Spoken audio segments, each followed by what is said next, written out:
আজকের সমাজে বড় সংকট, বড় অভাব, বড় দৈন্যতা হচ্ছে সাহসী সাংবাদিকতার। সাদাকে সাদা বলতে পারা, কালোকে কালো বলতে পারা।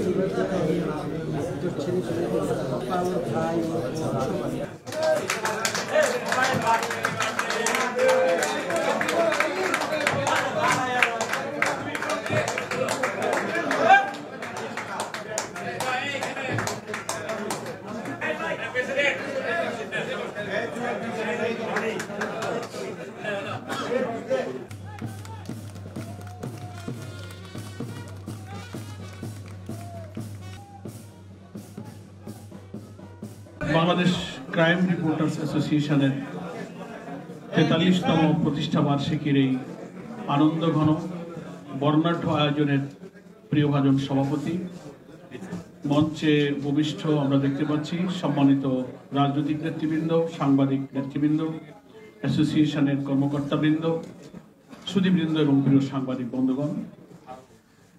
একটা প্রতিষ্ঠানের বা একটা সংগঠনের প্রতিষ্ঠা বার্ষিকী সেই সংগঠন বা সেই প্রতিষ্ঠানের জন্মের ইতিহাস, জন্মের লক্ষ্য, সৃষ্টির মহান লক্ষ্যমাত্রার দিকেই সেই সংগঠনের কর্মীদেরকে অনুপ্রাণিত করে, উৎসাহিত করে, উদ্বুদ্ধ করে। ওয়ালটন এখন দেশের সীমানা পেরিয়ে পৌঁছে গিয়েছে 50টিরও বেশি দেশে। ওয়ালটন, ঘরে ঘরে, বিশ্বজুড়ে।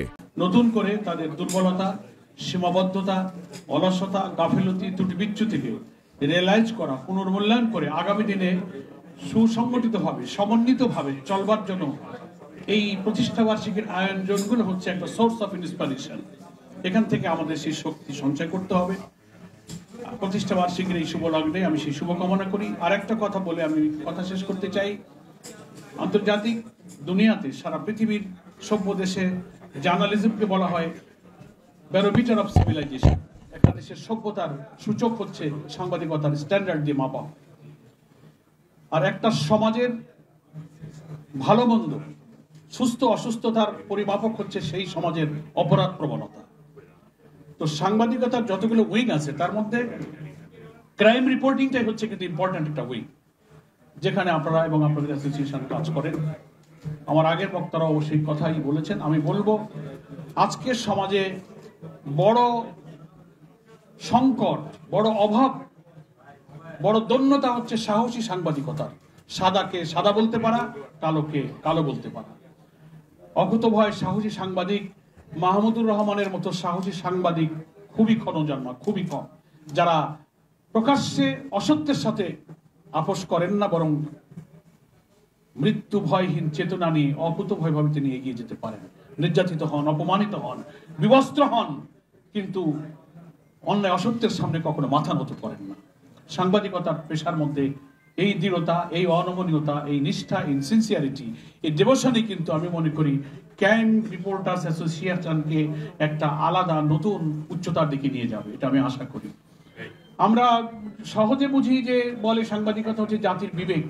তো বিবেকটা কি? বিবেক হচ্ছে যে কোনো ত্রুটি বিচ্যুতি আমি নিজেও যদি করি, পৃথিবীর সবার কাছে আমি বলবো না আমি ভুল করিনি, কিন্তু আমার বিবেক কিন্তু দংশিত হবে। বিবেকের একটা দংশন কিন্তু আমি অনুভব করি যে না, লোকটাকে ধমক দিলাম, ফকিরটাকে ভিক্ষা দিলাম না, একটা বেশি কথা বললাম। বাইরের লোকদের কাছে হয়তো বলা যায় না, নিজে ছোট হয়ে যেতে হয়, কিন্তু একা ঘরে ফিরলে আমার বিবেকটা কিন্তু দংশিত হয়, দংশন করে, আমি কাজটা ঠিক করিনি। দ্যাট ইজ কল্ড বিবেক।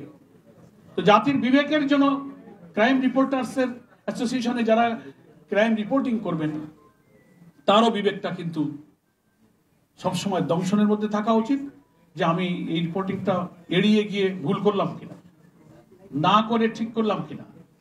এই ব্যাপারটা হলে আমার মনে হয় দেশ, সভ্যতা, জাতি, জুলাইয়ের গণ অভ্যুত্থানের পরে আমরা যেটা নিউ ডাইমেনশনের, নতুন ডেমোক্রেসির দিকে যাচ্ছি, নতুন বাংলাদেশের দিকে যাচ্ছি, ক্রাইম রিপোর্টার্স অ্যাসোসিয়েশনের এই দক্ষতা, এই দৃষ্টিভঙ্গি, এই চেতনা হয়তো সেই এগিয়ে চলাকে সাহায্য করবে, এটা আমি মনে করি। শেষ কথা হচ্ছে, বাংলাদেশের অপরাধী কারা, ক্রাইম কোথায়, অনেকে বলে খুঁজে পাওয়া যায় না। আমাকে একজন বড় কর্মকর্তা বলেছিলেন, সেটা পুলিশের কর্মকর্তাই বলেছিলেন, বাংলাদেশের প্রত্যেকটি থানার যারা কর্মকর্তা থাকেন সকল অপরাধীদের তালিকায় আমার থানাটা ছোট্ট টেরিটরিতে প্রত্যেক ওসি বলতে পারে যে কে কে মূল অপরাধী, কার কাছে মাদক, কে খুনি, কে ধর্ষণকারী, কে চাঁদাবাজ, সব জানে, কিন্তু তারা তা ধরতে পারে না একটা কালো হাতের ইঙ্গিতের কারণে। আবার সাংবাদিকদের কাছেও কিন্তু ইনফরমেশন থাকে যে হু ইজ দ্য ক্রিমিনাল, তারাও এটা বলতে পারে। ফলে ক্রিমিনাল কিন্তু হারিয়ে যাওয়া, লুকিয়ে যাওয়া কোনো শ্রেণী নয়, বরং তাদেরকে আবিষ্কার করতে পারা, উদ্ঘাটন করতে পারার যে সাহস, সেটাই হচ্ছে আমাদের সীমাবদ্ধতা।